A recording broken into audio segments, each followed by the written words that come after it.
When it comes to getting relentless pressure on the quarterback, Clark Lee could stand to take a few notes from last night's Super Bowl.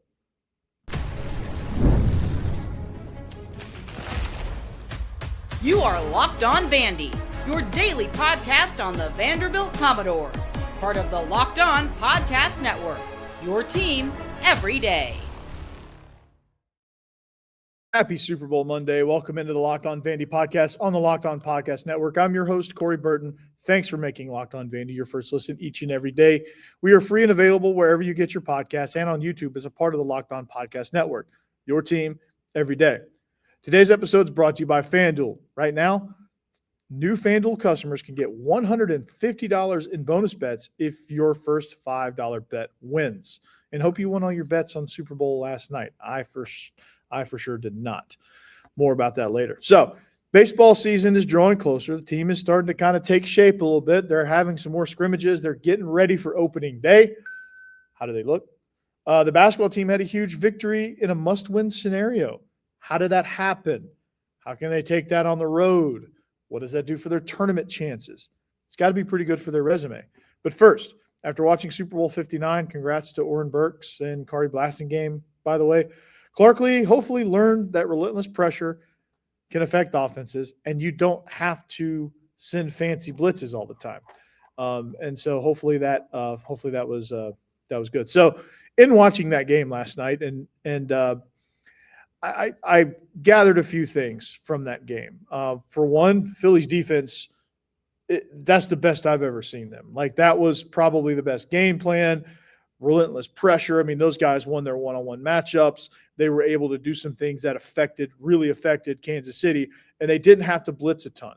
All right, now there's room for blitzes. There are things that happen, but I think for Vic Fangio, the biggest thing for him, and what all defensive coordinators can learn, especially Clark Lee, and he learned that valuable lesson in the Tennessee game and against LSU and against some of these these better offenses that you're going to face.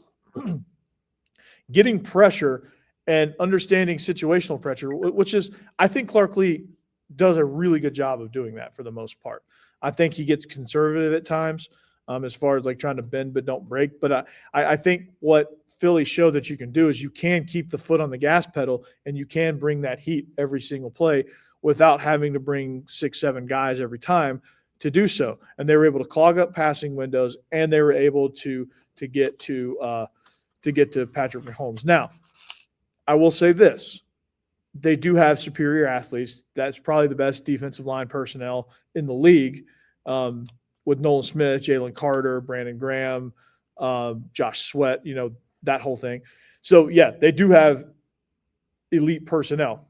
But honestly, what defensive line play comes down to is winning your matchups, understanding situationally how you want to attack, and understanding the nuances of the guy that's going to be blocking you, and understanding how the quarterback moves within the pocket, understanding what kind of quarterback you're dealing with. Like, so for Vandy's sake, if it's Lenora Sellers in week 3, like, you're probably not going to attack him the same way you attack Nico Iamaleava. You're probably not going to attack him the same way you attack Ty Simpson. You're probably not going to attack them the same way you would attack Garrett Nussmeier, so on and so forth, or Arch Manning, right? You're gonna attack these quarterbacks differently because they do totally different things. Like, Sellers is going to take off and run, so you can't have this like super fast bullet rush. You have to be more controlled. It has to be more muddled. You have to create murkiness in the pocket in order to contain him. So you have to design your rush based on that. And I think Vandy now finally has the personnel to be able to do that with 4 guys, maybe a 5th if necessary, or if it's like a 3rd and long, you can throw some things at them. But I think they have it now to where they have enough depth where they can get that pressure on the quarterback without having to be fancy with the blitzes and taking people out of pass coverage, because I think teams started getting privy to that and said, okay, Vandy is like, okay, the only way we're going to – I think Clark Lee was forced to make a decision basically every possession based on who he had available. And that stretch into the season, I don't blame him. The depth wasn't there, and you can't wear those guys out in the first quarter because you have nothing behind them. But understand this is you've got to just find ways to be able to create that pressure and shut down the run with those down guys. and then your linebackers helping in the run game, and your linebackers playing an elite level as well, as far as stopping the run, diagnosing run versus pass, things like that. So, the notes that he can take, what he can gain from that is this. Vic Fangio did a really good job of matching his coverages with his pressures. He did a really good job of getting guys in situations to where they had one-on-one matchups. And Philly knew that the strength of their defensive line is Jalen Carter, Jordan Davis, those guys inside. And they knew that across the board, they have Nolan Smith, they have Josh Sweat, and they have some other guys that rotate in. But they know where their personnel is, and they know, okay, well, we're going to, for Patrick Mahomes is we've got to create, and they did a great job with their ends, and their ends just won their battle so that they were even more effective. But the plan was to rush their ends slowly and create a muddy pocket, because Patrick Mahomes, as we know, is great at getting out of the pocket and creating. And when he can do that is when he can get the ball down the field. And when he was able to do that, the small handful of chances that he was able to do that, he could get the ball down the field, and they scored 20 points as a result. And I think some of that was Philly letting their foot off the gas, but they did a good job of making sure the ends, and the mindset, the philosophy behind that is the ends are going to have to sacrifice their stats a little bit against a team like that, or in Vandy's sake, against a team like, against a quarterback like Arch Manning, a quarterback like Lenore Sellers, Nussmeier even can escape. Every quarterback on their schedule, for the most part, can escape and create. Sellers is a run-first guy. Nussmeier is I need to get some room to throw.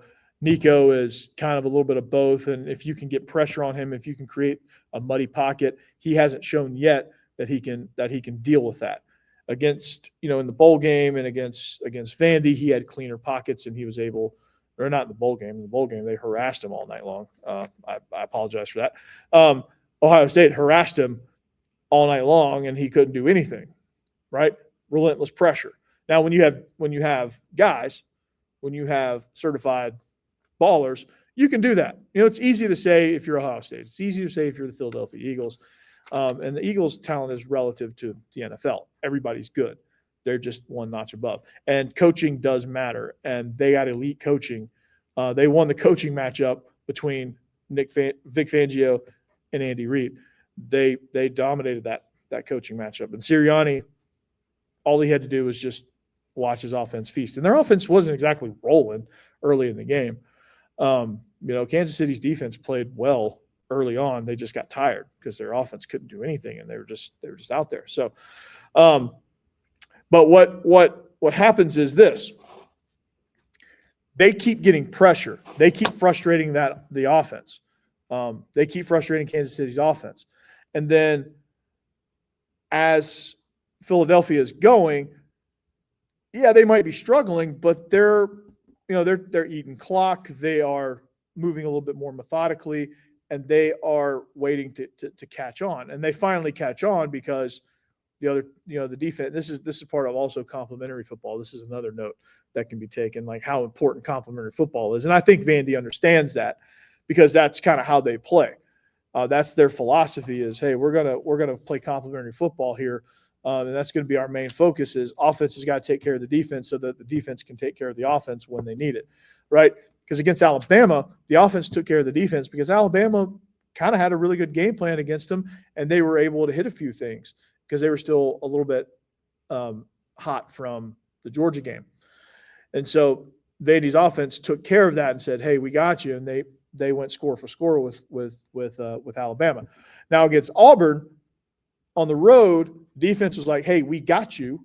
And they were able to frustrate Auburn's offense, and they were able to provide opportunities for Vandy. And then Vandy finally clicked enough to be able to score and get that lead that became insurmountable. So there are examples of where pressure and relentless pressure at that and constant pressure does help. Like against Kentucky, they were able to disrupt anything they wanted to do. Key and Barry Brown Dane Key and Barryon Brown weren't able to really get going like they could and should because Vandy's defense was constantly in Vandegrift's face. They were, they were winning their matchups up front. They were able to have a good enough pressure package and understand what the game plan was as far as what coverages were with what pressures. And I think they were still basic enough to where they could understand all of that and play fast. Later on in the season, I think as depth got more into play, both sides became more conservative. Both sides, I think, felt like they couldn't add a whole lot of stuff. And in a situation to where you're already kind of limited, if you don't add wrinkles, teams can figure that out and exploit it. Tennessee did just that. LSU did just that. South Carolina did just that. And that's a depth related to scheme issue there. So for Clark Lee, I think part of the offseason program is building up that stamina to be able to constantly get pressure defensively and the stamina for the offensive line to constantly be able to create running lanes. Now, Philly didn't run the ball exceptionally well, which is what they're kind of known for, but they did just enough, and they were able to hit some shots, and they were able to get some momentum in that regard. And their defense shutting down Mahomes and not letting him across midfield for an entire half of football is really unheard of because Mahomes is that good. But against elite quarterbacks, the more you can throw bodies at them, the more you can create muddy situations to where they feel pressure. I think even that will work. Like, I don't think you necessarily have to get home. I think you just have to get the illusion that clock is running out fast so that you can get home eventually and be able to cause that pressure or be able to cause an errant throw. There were several throws that Mahomes made because he felt the pressure because they hit him so many times early on. He was able to feel the pressure and he got a little bit rattled. That's the first time I've seen Mahomes get that rattled and stay that rattled. So it does work. And Fangio is the MVP, and I think Clark Lee, I think he could learn a few things from that game last night. He's already an elite defensive coordinator. I love Clark Lee as a defensive coordinator. I just think that there's some philosophy things that you can do even in scenarios where your depth is not quite there. Just remaining aggressive, I think, creates a whole mindset within the team, and it kind of keeps them constantly rejuvenated a little bit. I think last thing before we go to, last thing before I tell you about FanDuel, I think part of the mindset was everybody's tired. We're going conservative because we got to conserve energy for, it's a brutal stretch of games. We got to conserve this. We got to save that. And I think that kind of slows your mentality down a little bit. I think that also creates a sense of non-urgency and a sense of, okay, we can't, I can't rush as hard on this play. And then next thing you know, it's like second and long, and they hit the second and long because you didn't play as hard on that play.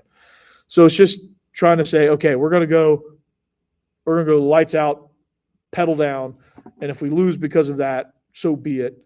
But that's how they went against Missouri. They ended up losing in overtime, but it was a game in which nobody expected Vandy to be anywhere close, and they should have won because of that mentality. Later on in the season, I think injuries and depth kind of affected that mentality, but that's for another case for a different day. But this Super Bowl provided hope that relentless pressure can affect offenses, even the most elite of offenses, and can give your offense, even in a struggling pattern, to be able to a chance to be able to get back on track. But basketball had a huge win against Texas. Speaking of pressure, we'll talk about that next.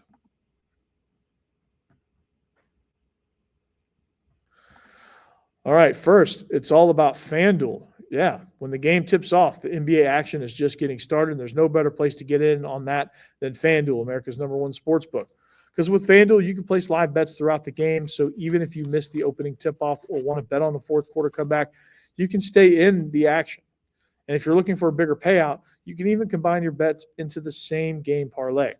So I love using FanDuel's live betting feature because it keeps every moment of the game exciting, whether I'm backing my team for a late game rally or picking a player to hit a clutch three. I never feel like I miss my chance. Plus, the app is so easy to use, and when you win, you get paid instantly. So right now, FanDuel customers can get $150 in bonus bets if your first $5 bet wins. So just visit FanDuel.com to join today. That's FanDuel.com for your shot at $150 in bonus bets. So make every moment more with FanDuel, the official sports betting partner of the NBA.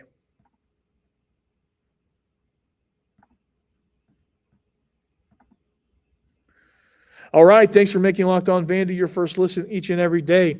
If you need a second listen, Locked On SEC, great place to go. Chris Gordy does a phenomenal job, has a ton of great guests, and breaks down everything in the SEC, so you don't miss a beat when it comes to the greatest conference in all the land. And if you want to check out some of the member shows like Locked On Ole Miss with Stephen Willis, Zach Blackerby with Locked On Auburn, which if you want to listen to Locked On Auburn, he'll probably be talking a little bit about the matchup upcoming on Tuesday, which is tomorrow, against hosting Auburn at Vandy. So be on the lookout for that. So a lot of other shows, Locked On Mizzou, Locked On Razorbacks, Locked On Gamecocks with Chris Marler, Locked On Georgia, and so on and so forth. Make all of those your next listen. But first, this is the most important. So is Vandy going to make the tournament? They keep getting these home wins. They keep getting these big quad one home wins, which is impressive because, you look at how things have gone and, on the road, it's like this team forgets everything that they learned, everything that they're good at. They forget what needs to happen. They forget who they are almost. And I think that's affected by the away crowd. And part of that is just because I say immature in their development. I don't mean that in the fashion you probably think, whereas they can't handle it. It's just they just haven't developed that part yet as a team to be able to handle road environments just yet. They're learning. They're getting better, but they're still in a learning pattern with as far as that goes. So, but this team, one of the things you can't say about this team is they're not scrappy. You cannot say that. They are freaking scrappy. They will fight you tooth and nail. They will flat get after you. And that was evident on Saturday against Texas. And so coming into that game, here's what I said against Texas that they need to do. Make your shots, can't afford poor shooting. They can never afford poor shooting. So I feel like that's always something. Create scoring chances with turnovers and defend the arc, because against Florida, they did a really poor job of defending the arc. And I think some of that was them getting flustered against Florida. So how did they do against Texas? Well, here's how they did against Texas. 86-78 was your final. They were 42% from the field, 33% from behind the arc, which is not phenomenal, but not bad either. And I think they can win if they don't have a phenomenal night behind or day behind the arc. Okay. Rebounds, they out-rebounded Texas 44-40. Free throws, they were almost 80%, which is good because if they can get to the rim and get to the line, they can hit those shots. That's always good. Turnovers, not much away in the turnovers, but they were able to cause nine turnovers and get 10 points off of that, which proved crucial in this 86-78 matchup. They had a lead of up to 9 points. They had a deficit of up to 10. So this game was very, very back and forth. It was a very physical game, 21 fouls and 20 fouls so 41 fouls between the two of them.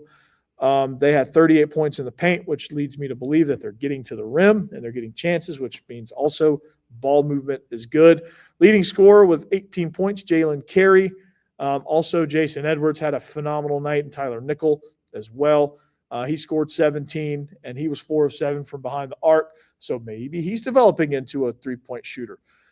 Jason Edwards had 17, and Hogard had 14. So you had a bunch of guys in double digits. They were able to get things going, especially in the second half, right? And Nickel, everyone's took advantage. Nickel, Kari, Hogard all took advantage of all the attention going to Jason Edwards.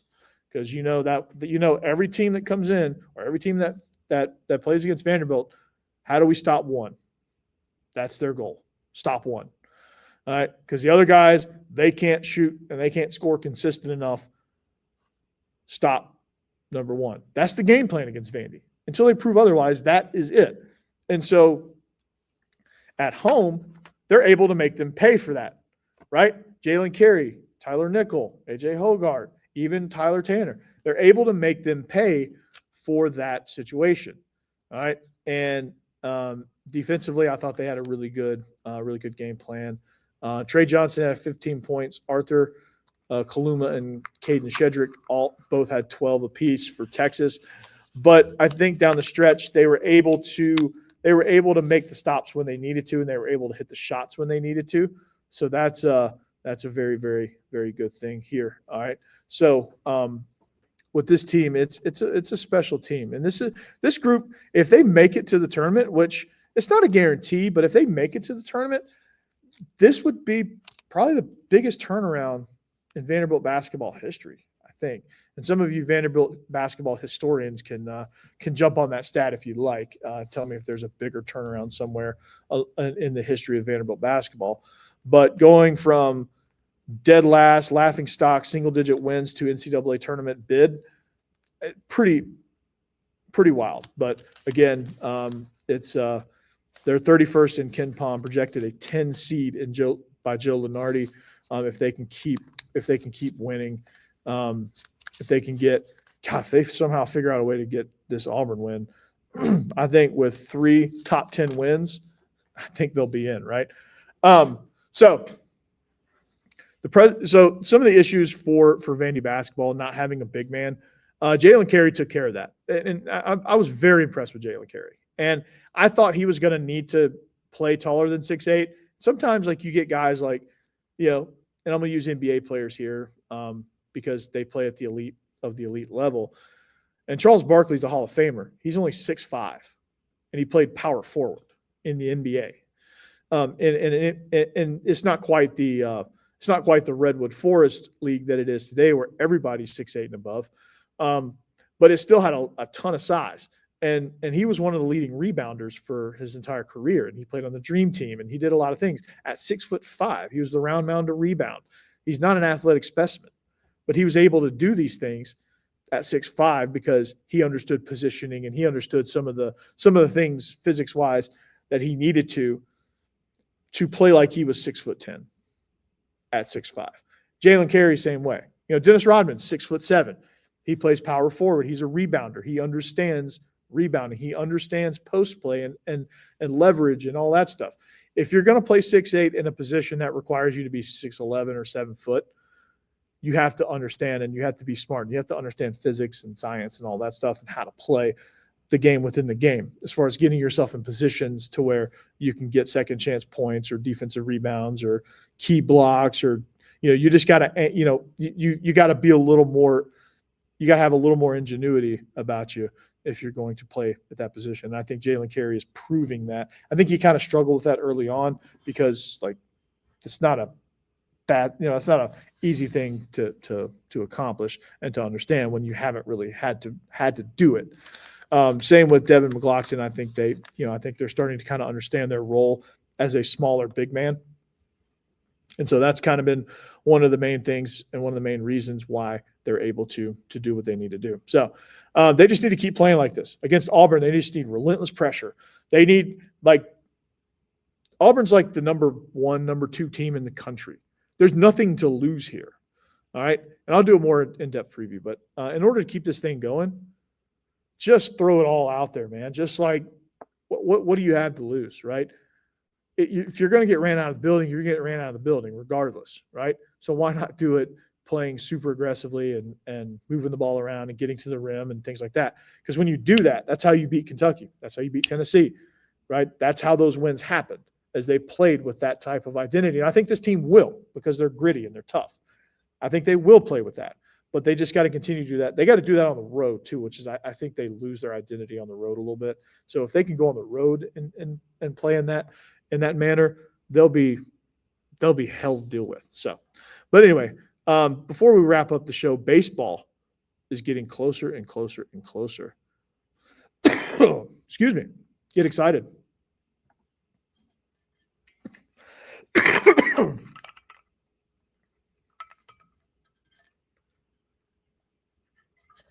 Woo, welcome back. Excuse me. It's the Locked On Vandy podcast.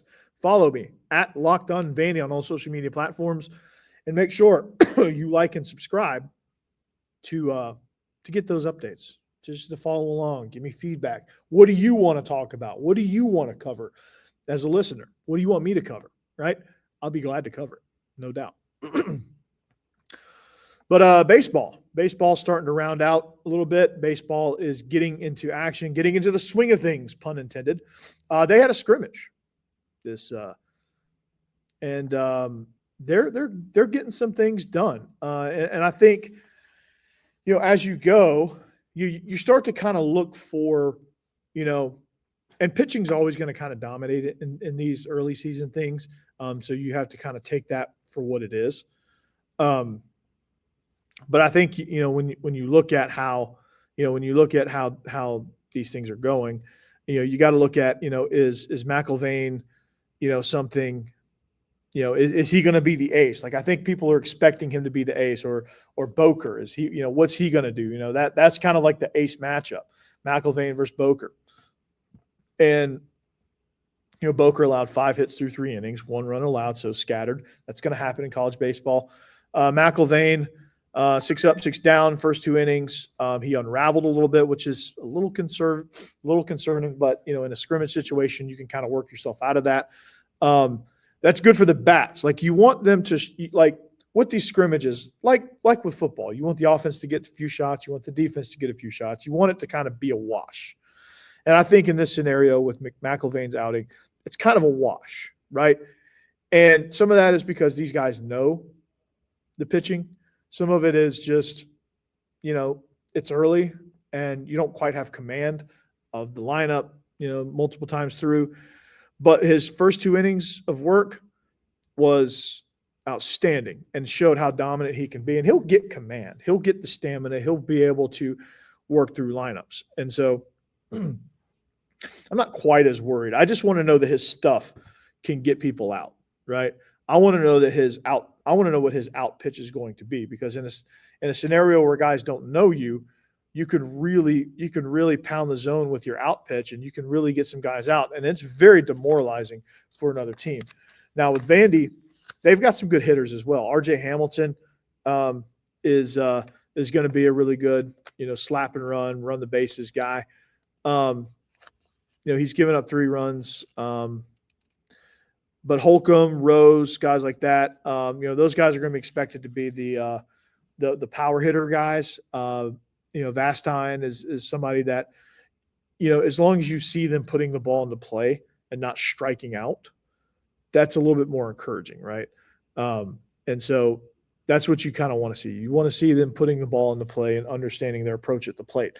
And I think that's like 3/4 of the battle at the plate, as far as your approach and understanding who's pitching and what they're throwing.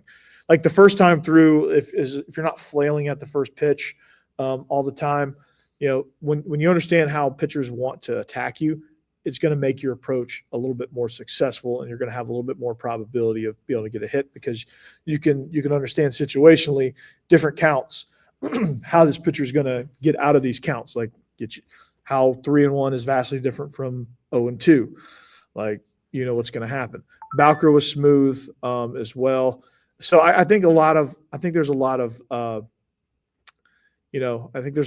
hope here. RJ Hamilton, RJ Austin, Rogers, all these guys are going to be expected to be fixtures in the lineup. I think Holcomb, if he can drill down and cut down his strikeouts, I think he's going to be pretty good. Like, there's a lot of things that, like Bowker, he threw five innings, gave up 7 hits, 1 earned run. Like, that's ace type material for a scrimmage, right? I don't know what you think about it from a hitter's perspective, but that's some pretty dynamic pitching stats, right? Those are pitching stats that you want to see out of your ace early on. And you can't get too wrapped up in this guy's an ace and this guy will mow everybody down. But they're able to get hits on different people, things like that. So I think it's going to be an interesting season, and just trying to figure out what the bullpen guys are going to do. And it's really about getting this pitching in order. Hitting will come along. I'm not worried about hitting. Hitting's kind of like hitting's kind of like offense. Well, it is offense really, but it's kind of like when you look at fall camp and you look at how the offenses are performing, like the defense is always going to be ahead, right? So pitching is always going to be ahead of hitting. you just got to find the right approach, and you've got to understand, if you're putting the ball into play, if you're driving the ball in play, whether you get out or not, I think the only stat you really get concerned with, and in scrimmages it's hard to get concerned because on the other side of the coin you're really excited, is strikeouts. Like if you got a pitcher that's striking a ton of people out, if their strikeout numbers are really high, you're excited for the pitcher and you're just like, okay, it is what it is. And hope that the batters don't get too discouraged by that. But on the flip side, if the strikeout numbers are racking up, like you're concerned, like, hey, can they hit pitching consistently, things like that. So like the takeaways, and this is all I got, and I'll leave you guys with this question for all you baseball junkies out there. What are your key concerns when it comes to scrimmages? What do you look for when it comes to scrimmages? And what do you look for when it comes to evaluating pitching versus hitting in these scrimmages and trying to decide, do I feel good or do I not feel good? Do I feel good about pitching, bad about hitting? Do I feel pretty good about everything?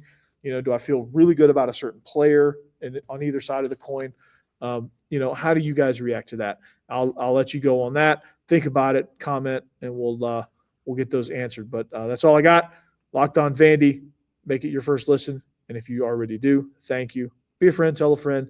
And that's all we got. Peace.